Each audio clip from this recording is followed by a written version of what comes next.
This true story made me realize just how terrifying it can be to work a third shift alone, especially if you're a woman. I work third shift alone, and tonight someone was in the building. I think this is one of those like terrifying experiences that the average person quite often gets to experience. Like your average person in the world quite often will experience some type of like terrifying experience when they are working a night shift, especially if that person is alone. Let's get into it. Hello, first time poster. I want to share my story as I am still processing what I went through and experienced tonight. Oh, this person jumped right into it. Like they experienced it and immediately went straight to Reddit to share it. Oh, this will be good. I'm a woman who works alone overnight at a school cleaning the pool/locker room areas.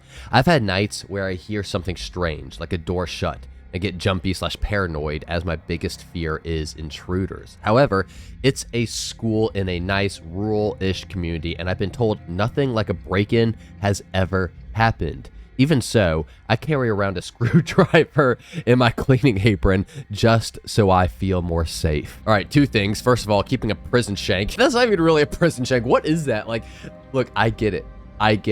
I have felt very unsafe before too, looked around, seen no weapons around me, and just grabbed a screwdriver, and that actually really helped me out. Yeah, so like I totally understand that. Number two, yeah, I feel like schools late at night, hospitals late at night, and like old rundown abandoned buildings late at night. Those are the three things that just like if you're there alone-ish late at night, I feel like just terrifying things are always bound to happen. But hey, the first thing that I'm learning from this OP, always keep some type of weapon or like at least something that you can use for self-defense on you at all times, even if it's just a screwdriver. So for context, each locker room has two doors, one connecting to the hallway outside the pool area and another directly to the pool.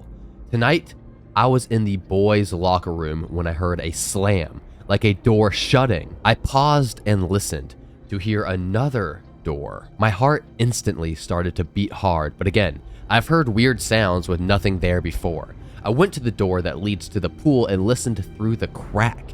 My stomach practically fell through the floor when I swore I heard talking. This is 2 a.m. No one should be in the building for any reason that I'm aware of, and if there was any reason, my manager is great at giving me warning ahead of time for such things. I felt like I had to be hearing things, so I very quietly cracked the door to hear better. Sure enough, I could hear multiple men speaking to each other somewhere in the pool area.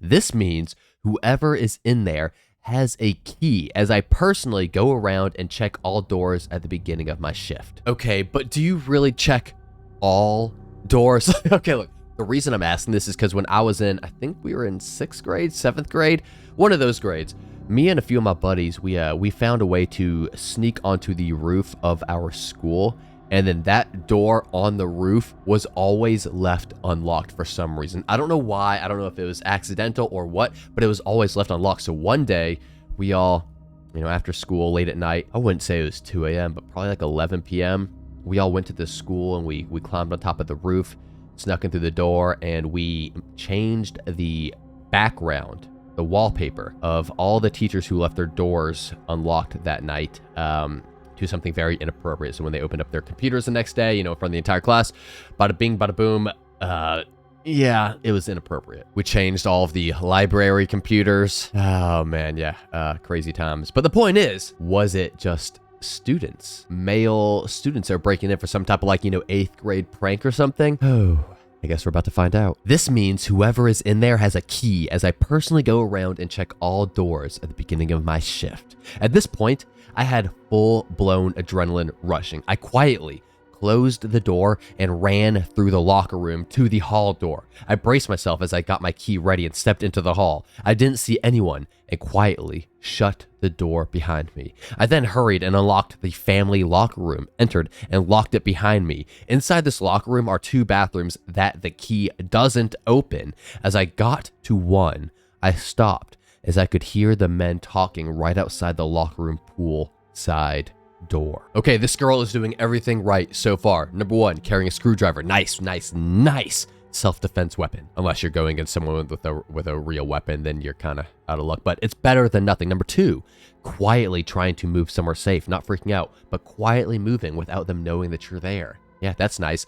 Now she just needs to call the cops probably. Ooh, I hope she has her phone on her. I'd imagine she does. No one really does anything without their phones these days. But step number 3 to survival here, call the police. Stay hidden and call the police and clutch onto your screwdriver in one hand and your phone in the other. Ready. As I got to one of the bathrooms, I stopped as I could hear the men talking right outside the locker room poolside door. They were right on the other side as I could make out some of what they said.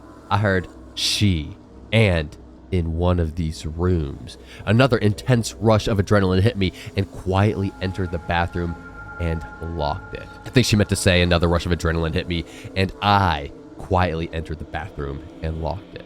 I crouched down and called 911. I was worried it wouldn't go through as I had no bars, but it connected instantly. Boom! She nailed the 3 steps I mentioned. Weapon, check. Quietly sneaking away, check. Calling 911, check. This woman has the survival instincts of a cockroach, and I love it. I told the operator my location and the situation. He was very calm and stayed on the line as police were informed. Within a few minutes, the longest minutes of my life, she said they were in the parking lot. I could hear the men trying to get into the locker room, and I began to quietly beg the operator to hurry as they were trying to get in. She said the police are almost there and to stay calm. In those few minutes, my mind was whirling with the worst possible things these men may do to me. I was trying to think of how to fight back as I gripped my screwdriver. Yes! Phone in one hand, screwdriver in the other. Look, guys. This girl is doing everything perfectly. And it sounds like the 911 operator was also doing everything perfectly. You know, in this situation, what they have to do is remain calm. They can't give into the hysteria or the fear or the overwhelming emotions of the person making the call. Their job is to help you out by getting the police there to assist you if that's what needs to happen and by keeping you calm. So far, I mean, the women in this story are just absolutely freaking crushing it. Props to y'all. Now let's see what happens now that the cops are there. Then I heard the door to the locker room open and a man say my name and that they're with the sheriff's office. I asked the operator if they made it in and if this is them, as I was still terrified to open the door. She confirmed, and I did. I poked my head out and said, "Did you see them?" They responded, "No, it was us. We came in to use the restroom." Wait, what? Is she saying that the police came by the school to take a piss? The cops opened the door, somehow got into the school because they had to pee, and that was their best option? What? Wait, that makes no sense. Are cops legally allowed to do that? Are these actually the police? I'm so confused. Let's see where this goes. They responded, "No, it was us. We came in to use the restroom." What the actual F? I was still in shock, but still felt on edge as this was extremely weird. Yeah. I'm feeling the same way that you are. I'm so confused. I can't even think about what's happening right now. Nothing makes sense to me right now. I'm questioning every single thing in my life. Is 2 + 2 4? I don't even know anymore. They explained they needed to use the restroom and that they had a key because they have perks as they used to work for the school. I started to ease up and sat on the locker room bench as I explained how they scared the living shite out of me. They said they announced themselves a couple of times, none of which I heard as I was in another room.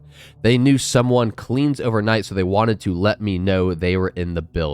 I mean, is this legal? And shouldn't the 911 operator maybe have mentioned, when she put in the call to have police show up, that, hey, there are already police there?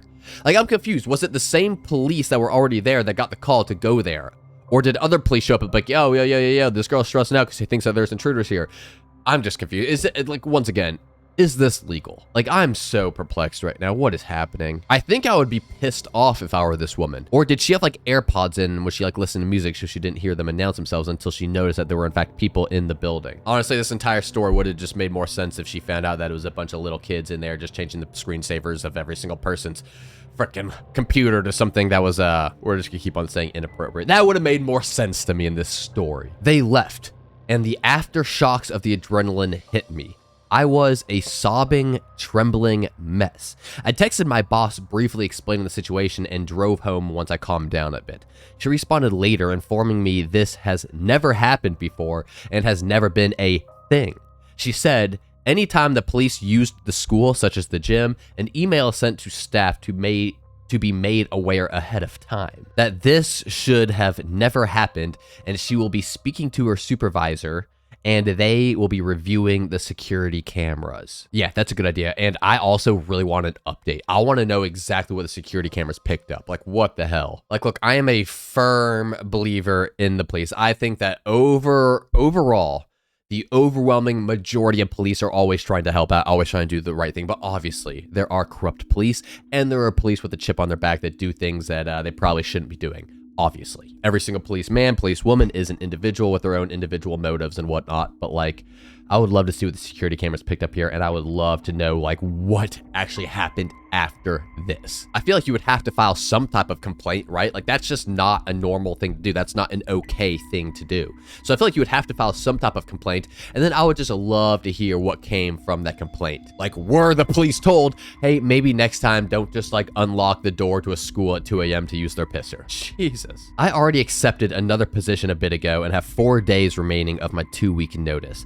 I told her I was done. I know I will be a paranoid mess after this. I was when I locked up before leaving, and even hours after being home, I keep jumping at small sounds. Honestly, I get it. Like, that's just how people, like, that's how I am after watching like a really terrifying movie.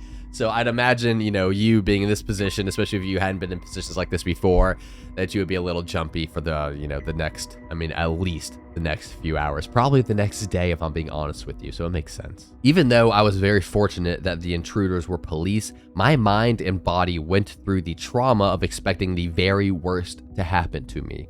I was faced with a moment where I had to imagine and plan on how to fight back to survive. I am tired and very fragile at the moment. I hope those deputies get some kind of talking to so they do not do this to anyone else. I know it was just a misunderstanding, but it's one that will be with me the rest of my life.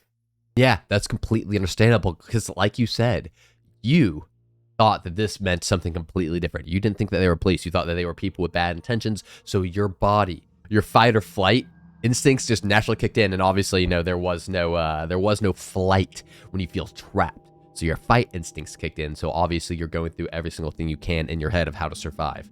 And yeah, that can be a little traumatizing for someone. But look, the good news is that you did everything right. So even when you were pressed with thinking that you might have to fight for your life, you still thought like a very rational and pragmatic human, gripping your weapon, trying to sneak away into a quiet place where you can call 911, and then calling 911. Honestly, bravo to you. I say it all the time. People have the survival instincts of a freaking panda bear. Not you. You are a survivor. Now let's see what some of these comments say, because like I want to know if these commenters are just as like perplexed as I am, because still I'm like, what the hell? That doesn't add up to me. Of all the places they could have used the bathroom at, they picked a school that they know a woman is cleaning in by herself. I think you're very lucky that you call 911 because I have a hard time believing what the cop said. It's weird and creepy AF at best. Yep, I cannot argue with that one. That is just so strange. Like, I can't wrap my head around this. Like, of all the places to use the restroom, you choose a school where you know a woman is working in alone and you have to unlock it anyways. Is there not a gas station nearby? I don't know. Look, even if I'm a copper, I swear to you, I'm pulling over on the side of the road and peeing on a tree before I just, like, unlock a freaking school at 2 a.m. That's just me, though, I guess. Yeah, I was still nervous to open the door. By the way, this is the OP, guys. Yeah, I was still nervous to open the door when the operator said it was okay. I still had my guard up as it was me and 2 men alone in a locked room with no camera since it's a locker room. Only one really spoke, and he was giving me a bit of a creep vibe. Creepy vibe. Alone in a locker room with 2 cops at 2 a.m. God. That does not sound like a pleasant time at all. The quiet one was less creepy and said I did the right thing calling the police and hiding in the bathroom. The whole situation was insane, and I'm glad my boss is taking it up at the school supervision. What doesn't add up to me is why would they have the key still? How did they know you were in the other room and how many were there? If it was the police in the building, then why did the 911 operator say they were almost there? They shouldn't have been there using a key and their dispatcher was not aware where they actually were. Likely, they were notified to respond to the break-in and had no way to hide the fact that they were the culprits. Sounds very sketchy and unsafe for you. Glad you got a new job.